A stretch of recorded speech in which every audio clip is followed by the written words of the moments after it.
नमस्कार, मैं हूं तरुण गोयल और इस समय हम मौजूद हैं फतेहाबाद के हिसार सिरसा बाईपास के माजरा मोड़ पर। इस समय हम माजरा रोड की तरफ जाने वाले खूनी मोड़ पर मौजूद है। इसको हम खूनी मोड़ इसलिए बोल रहे हैं क्योंकि पिछले हफ्ते ही इस कट ने एक मासूम की जान ले ली थी, एक युवक की जान ले ली थी। बिगड़ रोड निवासी एक युवक जब इस कट से पार कर रहा था, इस कट से निकल रहा था, तो उसके मोटरसाइकिल का संतुलन बिगड़ गया था और वो एक गाड़ी से टकराकर उसकी मौत हो गई थी। लगातार इस ऐसी खबरें आने के बाद कल शाम को फतेहाबाद के अंदर राष्ट्रीय राजमार्ग विभाग ने इसकी सुध ली, नहाई ने इसकी सुध ली और जो जमीन पे जो आप कैमरे के माध्यम से ग्रिलें देख रहे हैं, मैं कैमरामैन को कहना चाहूँगा कि एक बार जूम करके ग्रिलें दिखा दे।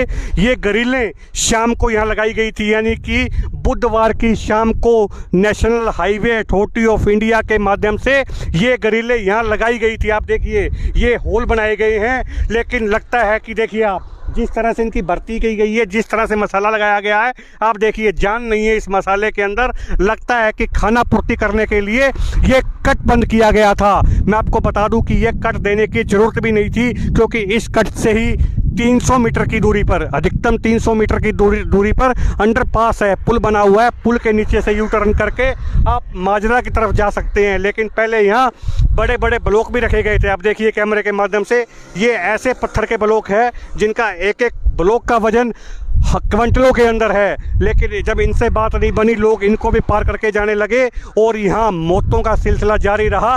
तो कल शाम को ही, यानी कि बुधवार की शाम को ही National Highway Authority of India ने यहाँ ग्रिल लगाने का काम किया। लेकिन 5 से 7 घंटे के बाद ग्रिल को उखाड़ के ज़मीन पे फेंक दिया गया। आप देखिए ज़मीन पे ग्रिलें किस तरह फेंकी गई है। जब इस बारे में हमने नेशनल हाईवे अथॉरिटी इंडिया के अधिकारियों से बातचीत की तो उन्होंने कहा कि यह किसी की शरारत का नतीजा है कि रातों रात ग्रिल को उखाड़ कर फेंक दिया गया। आप देखिए ऐसे कट को लोग पार करते हैं। ये हाईवे है, यहाँ पर जो गाड़ियों की स्पीड होती है, बहुत तेज गति से गाड़ी आती है, लेकिन इस कट के माध्यम से लोग बेफिक्र होकर माजरा की ओर निकल जाते हैं, जो हादसे का सबब बनते हैं। मैंने आपको पहले ही बताया है कि पिछले अगर हफ्ते की बात करूं, पिछले सप्ताह की बात करूं, जब फतेहाबाद का बिगड़ रोड निवासी इस कट को पार कर रहा था तो उसके मोटरसाइकिल का संतुलन बिगड़ गया था, जिससे वो एक गाड़ी से टकरा गया। आप देखिए कैमरे के माध्यम से एक बार फिर देखिए किस तरह से मोटरसाइकिल सवार बेखौफ होकर, 3-3 सवार होकर मोटरसाइकिल पर बेखौफ होकर इस सड़क को पार कर रहे हैं, इस हाईवे को पार कर रहे हैं। बस यही लापरवाही हादसे का सबब बनती है। इसी से जागते हुए, इसी से ही सचेत होते हुए national Highway Authority of India ने बुधवार की रात को यहाँ ग्रिलें लगाई थी। ग्रिल लगाने के मात्र 5 से 7 घंटे बाद ही किसी ने ग्रिल को उखाड़ के सड़क पर फेंक दिया है। आज सुबह जिंदगी संस्था के अध्यक्ष हरदीप सिंह भी यहाँ पहुँचे थे। जब हरदीप सिंह ने यहाँ की जांच की तो उन्होंने इसे लापरवाही माना था। हमारे साथ फोन लाइन पर जिंदगी संस्था के अध्यक्ष और आगामी चेयरमैन, नगर परिषद चेयरमैन चुनाव के भावी नगर परिषद चेयरमैन हरदीप सिंह भी जुड़ चुके हैं। उनसे भी जान लेते हैं पूरा मामला क्या है। हरदीप जी नमस्कार। नमस्कार सर। हरदीप जी क्या मामला है ये? ऐसा है सर कि हमारा एक साथी है, उनके खेत में एक लड़का काम करता था, पम्मा नाम था उसका। 4 दिन पहले इसी कट पे क्रॉस करते हुए उसकी डेथ हो गई थी, गर्दन कुचली गई थी। बिग रोड में खेत में काम करता था। तो हमने तब डिमांड की थी कि इस कट को बंद किया जाए। इन्होंने कल शाम को नेशनल हाईवे अथॉरिटी ने किया, किसने किया हमारे को नहीं पता था, तो सोशल मीडिया पे फोटो वायरल हुई कि ऐसे ऐसे जो है कि ये ग्रिल लगा दी गई है और अच्छा काम हो गया, कट बंद हो गया है। हम इसको देखने गए तो हमें पता लगा कि जैसे देखने गए तो ये ग्रिल गिरी पड़ी थी। जब इसका हमने ठोकर लगा के देखा तो ये जो बेस है, इसका बेस तो था ही नहीं। जब आपने उसका बेस ही नहीं बनाया तो फॉर्मेलिटी करने का इसमें कोई औचित्य ही नहीं बनता था। आप इसको ना बनाते, इतनी बड़ी ग्रिल बनाई गई नेशनल हाईवे। अगर ये रात को गिरती या इससे कोई और हादसा होता तो उसकी जिम्मेदारी कौन लेता? मान लो ग्रिल जो गिरी पड़ी थी रोड के ऊपर, उससे भी हादसा हो सकता था। दूसरी बात, जब ठेकेदार मौके पे आया तो हमने उससे पूछा कि आपको किसी ने कहा, उन्होंने डीसी साहब का नाम लिया कि डीसी साहब ने हमारे को एक बार ये कहा कि टेम्परेरी बना दो। जब डीसी साहब के ऑफिस में गए तो उन्होंने कहा कि मेरे को पता ही नहीं है भाई किस डिपार्टमेंट ने बनाया। तो हमने जो नंबर था, अमित जी है कोई नेशनल हाईवे अथॉरिटी के, उन्होंने कहा कि हमने तो अपने लेवल पे जो है ना, इसको भी किसी की जान बच सके इसीलिए बनाया है। हमने उनसे डिमांड की है कि फुटपाथ बनाकर आप इसमें ड्रिल नहीं कर सकते तो ये जो फुटपाथ है इसको लंबा करके उसके अंदर ग्रिल लगा दीजिए ताकि क्रॉसिंग ना हो। और आम जन को भी थोड़ा सा इसमें सहयोग करना पड़ेगा कि वो निगरानी करे कि इसको तोड़े ना कोई। जी भाई साहब। तो लगता नहीं लापरवाही जो है नहीं की आपको नेशनल हाईवे अथॉरिटी की लापरवाही नजर आ रही है इसमें? लापरवाही है, तभी तो हम डीसी साहब के पास गए थे। अगर लापरवाही न होती, हमें नहीं लगता कि हाँ चलो किसी ने शरारत की होगी। ये भारी लापरवाही है। इसमें आपने भी मौके पे आप पहुंचे हुए हो, आप मैं इसके लिए मैं आपका धन्यवाद दूं कि आपने मौके पे जाके इसका जो मुआयना किया। हरियाणा गूंज पूरी टीम बधाई की पात्र है कि इसने जो बेस बनाया था इन्होंने, आप देखोगे कि टिकने लायक था। अगर वो आप भी मौके पे हो तो आप भी बता सकते हो कि इसमें बेस था ही नहीं। अगर ये बेस अच्छी तरह से ड्रिल करके बनाते तो ये जो ग्रिल थी नहीं गिरती और ये परमानेंट रहती। लेकिन उन्होंने अच्छा जो इसमें मटेरियल लगाया गया है वो भी दर्जे का लगाया गया है। आप उसको हाथ से भी मतलब देखोगे तो वो सारा का सारा लगेगा कि इसमें कुछ स्ट्रॉन्ग मटेरियल लगा।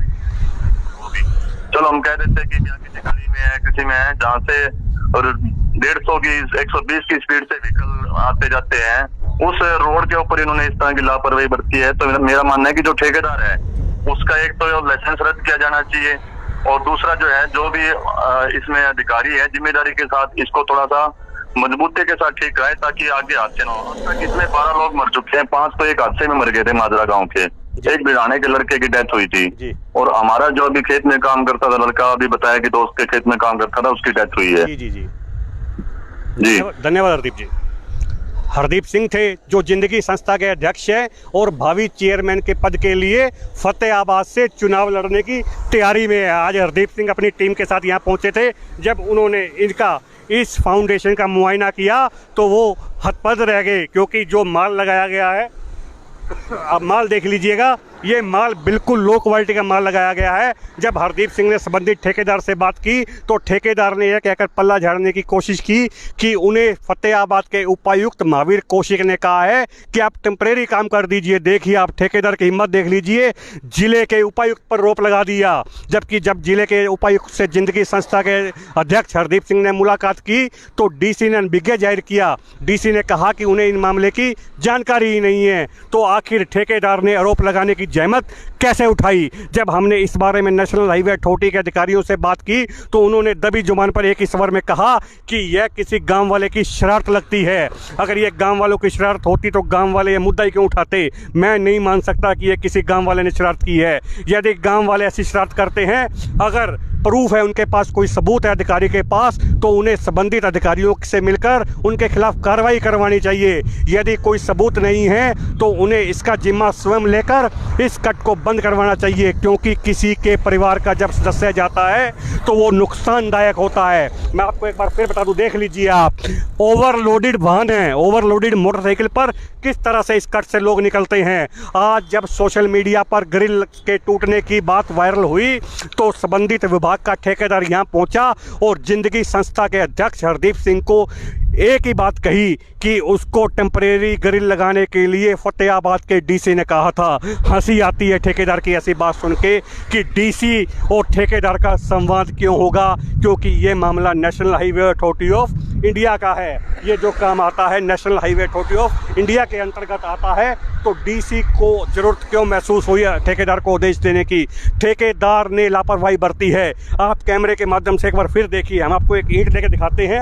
ये देखिए, एक ईंट देखिए आप, इसको हम हल्के हाथ से ऐसे तोड़ेंगे, आप देखिए चूरा हो गया है ईंट का। ये देखिए सीमेंट का, रेता का और बजरी का जो मिश्रण है वो टूटने से भी नहीं, तोड़े से भी नहीं टूटता है। लेकिन हमने जब इस फाउंडेशन को हल्के हाथ से फेंका तो वो चकनाचूर हो गई है। आखिर कौन लापरवाही बरत रहा है इसके पीछे? मैंने आपको पहले भी बताया है। आप देखिए किस कदर मोटरसाइकिल सवार यहाँ एक लाइन में एकत्रित होकर हाईवे से गुजर रहे हैं, जो हादसे को न्योता देते हैं। इसी कारण लोग हादसे का शिकार हो जाते हैं। पिछले सप्ताह भी जब फतेहाबाद का बिगड़ रोड निवासी एक युवक इस खूनी कट को पार कर रहा था तो उसके मोटरसाइकिल का संतुलन बिगड़ गया था, जिससे उसका मोटरसाइकिल एक वाहन से टकरा गया और उसकी मृत्यु हो गई थी। आप देखिए फाउंडेशन, देखिए विभाग जागा तो सही लेकिन आधी अधूरा जागा।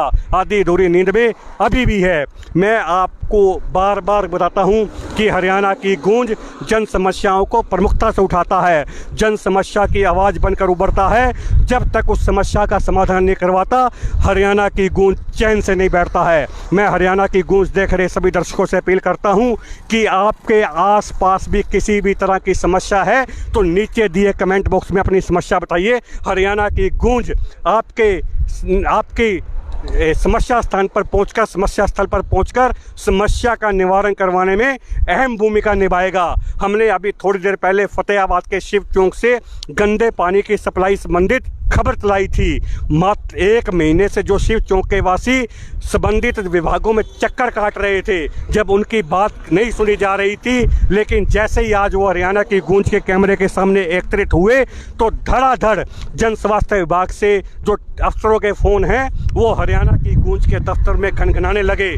संबंधित स्थल का पता पूछा जाने लगा और पूछा जाने लगा कि समस्या कहाँ पर है। जबकि हरियाणा की गूंज के कैमरे पर जो एसडीओ थे जन स्वास्थ्य विभाग के, उन्होंने वायदा भी किया था कि वह काम में विश्वास करते हैं जबकि बात में विश्वास नहीं करते। हमने उनका धन्यवाद भी किया था। हमने एसडीओ साहब के काम की तारीफ भी की थी कि आज उम्मीद भी जताई थी कि आज शाम तक काम होने की संभावना है। लेकिन कर्मचारियों ने जब फ़ोन किया तो हमें पता लगा कि एसडीओ साहब हरियाणा की गूंज के कैमरे पर बिल्कुल सच्चाई कह रहे थे कि वह काम करने में विश्वास करते हैं। मैं एक बार फिर दोहरा देता हूं कि हरियाणा की गूंज हर पल हर दम आपकी समस्याओं की आवाज़ बनने के लिए तैयार रहता है।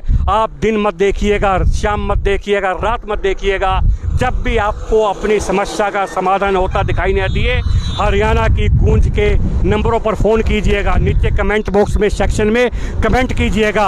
हम आपकी समस्या का निवारण करने के लिए प्रमुख आवाज़ बनेंगे। मैं हरियाणा की गूंज देख रहे सभी दर्शकों से अपील करता हूं कि आप हरियाणा की गूंज की इस वीडियो को शेयर कीजिएगा, हमारे चैनल को लाइक कीजिएगा। आपके द्वारा किया गया एक लाइक हमारी ताकत बढ़ाता है, हमारी ताकत को बल देता है। कैमरामैन मोनू जांगड़ा के साथ तरुण गोयल, फतेहाबाद, हरियाणा की गूंज।